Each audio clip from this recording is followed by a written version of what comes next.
بسم اللہ الرحمن الرحیم۔ اسم معرفہ کی 4 اقسام ہیں، جن میں اسم علم، اسم ضمیر، اسم اشارہ اور اسم موصول ہیں۔ اسم علم کی قسمیں میں آپ کو اپنی پچھلی ویڈیو میں سمجھا چکی ہوں، اور آج ہم کریں گے اسم ضمیر۔ اسم ضمیر کس کو کہتے ہیں؟ وہ اسم ہے جو کسی دوسرے اسم کی جگہ استعمال کیا جائے، جیسے ہاد آیا، اس نے سبق پڑھایا اور وہ چلا گیا۔ لیکن اگر میں بار بار یہ کہوں ہاد آیا، ہاد نے سبق پڑھایا، ہاد چلا گیا، تو یہ عبارت کی خوبصورتی نہیں ہوگی اور عبارت اس طرح سے اچھی نہیں لگے گی۔ تو میں کیا کہوں گی کہ ہاد آیا، اس نے سبق پڑھایا اور وہ چلا گیا۔ اس میں جو ہاد ہے وہ تو اس کا اسم ہے، لیکن جو ضمیر ہے وہ ہے اس اور وہ، یعنی میں ہاد کی جگہ پہ اس اور وہ لگا کے ضمیر کو استعمال کروں گی، یعنی اس کے نام کی جگہ پہ، اس کی اسم کی جگہ پہ اسم ضمیر کا استعمال کروں گی۔ اسم موصول۔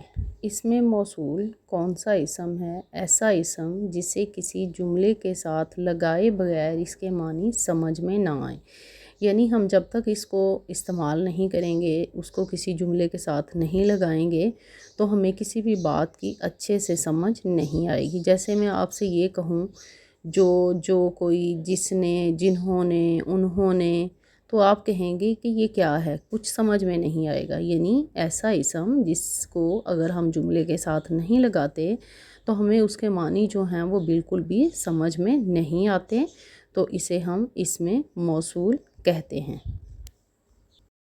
اسم اشارہ، جیسا کہ وہ اپنے نام سے ہی ظاہر ہے کہ اشارہ کرنا، یعنی ایسا اسم جس سے کسی چیز کی طرف اشارہ کیا جائے۔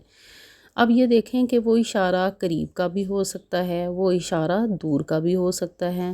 جو اشارہ قریب سے ہوگا اس کے لیے یعنی یہ قلم ہے، یہ مسجد ہے، یہ دوات ہے، تو یہ جو اشارہ ہے یہ قریب کی چیز کے لیے ہے۔